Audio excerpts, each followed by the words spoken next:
All eyes will be on that man again, Virat Kohli, the captain and the man in form for Team India. Welcome everyone, you're watching our special presentation, The Battle for Asia. And today, the two most experienced teams in the lineup, the two most successful teams in the Asia Cup, India and Sri Lanka, lock horns. It's quite astonishing that both these teams have played each other 32 times in the last 5 years.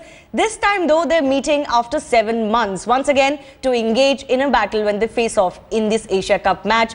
Virat Kohli's boys are on a high after that win against Bangladesh, especially the captain himself. But they will have some tough competition, some even going on to say that Sri Lanka are marginal favourites. They are each other's most familiar opponents, but really in the sides and on both sides, a lot of players are fresh. They haven't really played against each other a lot. News coming in from Fatullah, Sri Lanka have won the toss and they've decided to bowl first. Not a surprise given the dew factor. Let me introduce our experts on the show. Saurav Ganguly has taken a break from Kolkata and is now joining me in the studio today. Dada, so happy to see you right next to me. Boria Majumdar, our consulting editor, is joining us from Kolkata. Boria, we look forward to seeing you in the studios as well very soon. Dada, you had called it correctly. It is a bad second match, you know, given the dew factor. Do you think that the toss was a crucial one? India would have obviously liked to bowl first as well. Yeah, India would have liked to bowl first because of the amount of dew. We saw in the last game that after 25 overs, India just ran away with the game, and the spinner, especially Razak and the off spinner, just kept wiping the ball after every delivery. The ball was changed 3 or 4 times. It's a good toss to win, but at the end of the day, they still have to play well. You know, if India get 325, 330, then Sri Lanka will, even with the dew, Sri Lanka will have to bat really well to win this game. But if Sri Lanka restrict India to 275, 280, it could be a good first session to bowl. But as I said, toss was crucial because of the dew factor. How do you rate the two teams, Dada? Of course, India is in reasonably good form. Of course, when Virat Kohli is playing the way he's playing, you feel like we can win from any situation in the middle order. Absolutely, he's a champion. He's an absolute champion in this format. And when you look at this Indian team, you realize how important he is. No Mahendra Singh Dhoni at number 6. No Raina. He's such a crucial player at more than Raina, Dhoni. I think Dhoni is such a marvelous one-day player at number 6. He just controls the game at will. So he's a big loss to this team. And then when you look at this squad and you see Virat Kohli and see his performance, you realize his importance. When Sachin started in his younger days, early on, when we walked into the side in 1996, Sachin had that sort of an important skill. Listen, these are young players and he's the main man there. And I think Virat Kohli with his performance has earned that respect in the team. So he is very important, and for Sri Lanka today, the key will be to get him out early. My only worry is he's got a 100-day before yesterday, 1 day of a break in conditions which are a little humid, and to back up with another performance today. But I hope... And he's captain now as well. So yes, it is. So he's got to keep mentally fresh as well. Yeah. You've mentioned the Sachin name. I just hope that, hopefully, unlike Sachin, he doesn't have to become like a one-man army for a considerable period of time that Sachin was perhaps for India. Boria, if we look at it dispassionately, many experts are saying that Sri Lanka perhaps slight favourites. Would you agree with that? Because, yes, Virat Kohli is playing very well. We can't expect him to score a century in every match. Absolutely, and now with the toss, they are. I mean, with the toss and the kind of dew that we had seen the last day, they are. I've actually done a column saying that Virat reminds us of Tendulkar from the 1990s, which has just been published today. So exactly what Saurav and you were talking about. But the fact of the matter is, if you actually see the Indian batting lineup, you tend to feel that if Virat gets out, it will be difficult. They don't give you that kind of confidence. I'm not saying they'll lose, but what I am saying is if Virat doesn't score, then it becomes difficult for this India to get to 330 that Saurav was just talking about. Then it becomes a 270, 280 target. That is the kind of 50-60 run difference that Virat Kohli or his performance is bringing to the Indian team, which is not perhaps healthy. And without a Mahendra Singh Dhoni, this team is over-reliant, which is a cause of concern because you cannot expect one man to deliver every day. So yes, the answer is with the toss and with the Indian over-reliance on Virat Kohli, Sri Lanka do start marginal favourites. I don't agree to that. Yeah, go ahead. I don't agree to that, and with all due respect to Boria, I think India has hammered Sri Lanka in the recent past. Yeah. When you look at that Asia Cup record, it's nine wins to each, but that's an Asia Cup record. But if you look at the recent record, last 10-15 games, you will see that India has hammered Sri Lanka, and I still consider India favourites. I know Virat Kohli is the man in form, but they have players like Shikhar Dhawan, Rohit Sharma, who if they get in, can actually turn the game on their head. So India have the firepower, but for me Virat Kohli has been the most consistent. But that is the other crucial cog in the wheel, isn't it, Dada? That the opening partnership has to give us a good start, isn't it? Yes, that's key everywhere. Everywhere. Any format, any country you play, the opening partnership is the key. And I think the opener should learn a little bit from where Virat played in the last game. He took his time early on, got set, and now with his new one-day rules, 5 fielders in the circle all the time. Sri Lanka is not the best bowling attack in the world. It's not like South Africa or New Zealand in New Zealand. So there are chinks in the armory. I know Malinga is there, but Virat Kohli has played Malinga the best in the world in the last 2 or 3 years. So it's not the flashiest bowling side in the world. And from that point of view, I think if these two openers can settle down a bit, get past that new ball, and because it's a 25 over ball nowadays. I just want to mention 2 new balls. Wanted to mention the shots that Shikhar Dhawan was playing in the last match. You know, he almost gave his wicket away. So maybe that kind of control needs to come in. Yes, he has to understand the bounce is low. Yeah. So certain shots will not be possible on this pitch, especially the sweep or the slog. And he's got such good ability. The way he batted in New Zealand in those 2 test matches was outstanding. Even in the one-day matches in India, he was superb. And he just got to hit the ball straight. You know, every time when I captained Yuvraj Singh and he came out to bat at number 6 and 7, I know there was pressure of scoring runs. The only thing I would go and say, hit to mid-on and mid-off. Whether it's a length ball, it's a full ball, because that's your strength. Hit straight. And I think Shikhar Dhawan needs to do that. Hit in front of the wicket. And once he gets set, it's so difficult to stop him. Exactly. Let's just take a look at the playing 11 for India. Dada, you had said that you don't look at a change happening, but in fact a change has been brought in. Varun Aaron, who was actually disastrous really in that last match, has been shipped out. Stuart Binney has come in. Of course, Stuart Binney is coming in at the back of good performances. He's waited for a while as well, and he's a good all-rounder to have, Dada, on the side.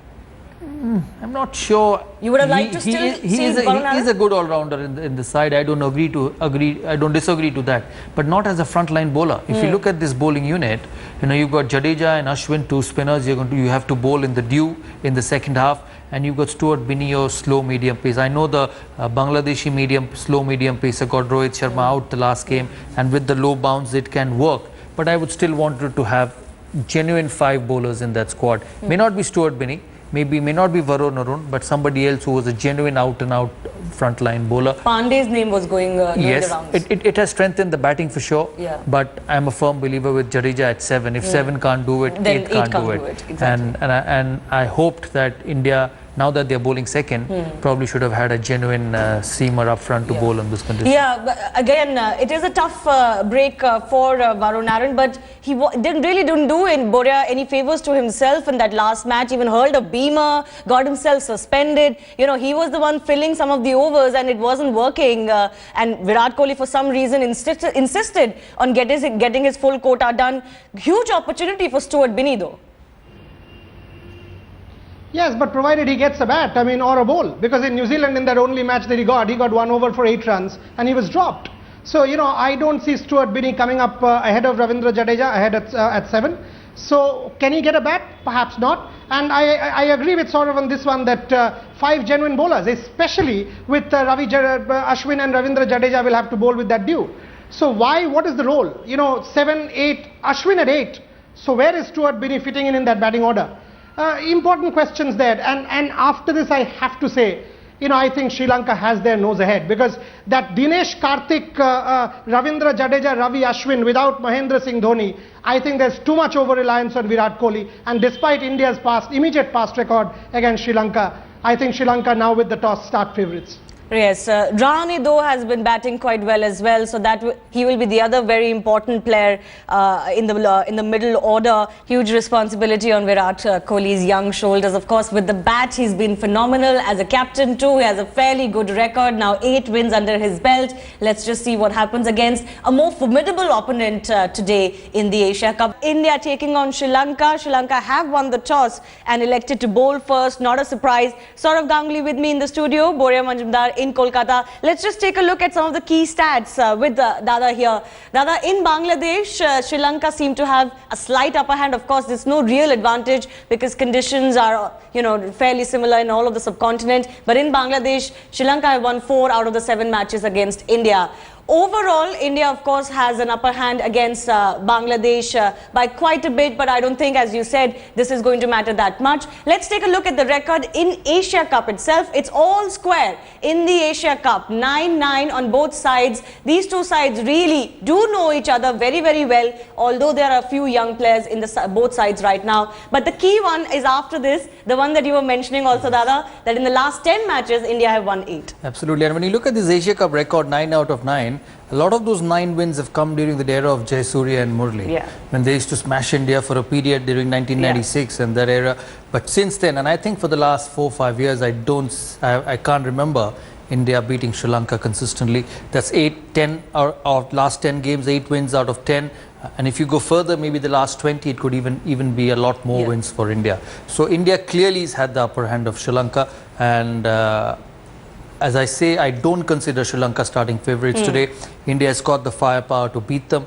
I hope they bat well. I know dew is a factor, but I hope they can balance the dew factor with runs on the board. Yes, these are the 5 key batsmen for India. Of course, a lot of pressure on Virat Kohli. The openers will be very, very key. Their averages have dipped just a little bit. Maybe we need a little bit more. Ravindra Jadeja, though, in the last 10 matches has a pretty good average of 41 at the position that he comes. Let's take a look at the 5 key batsmen for Sri Lanka as well.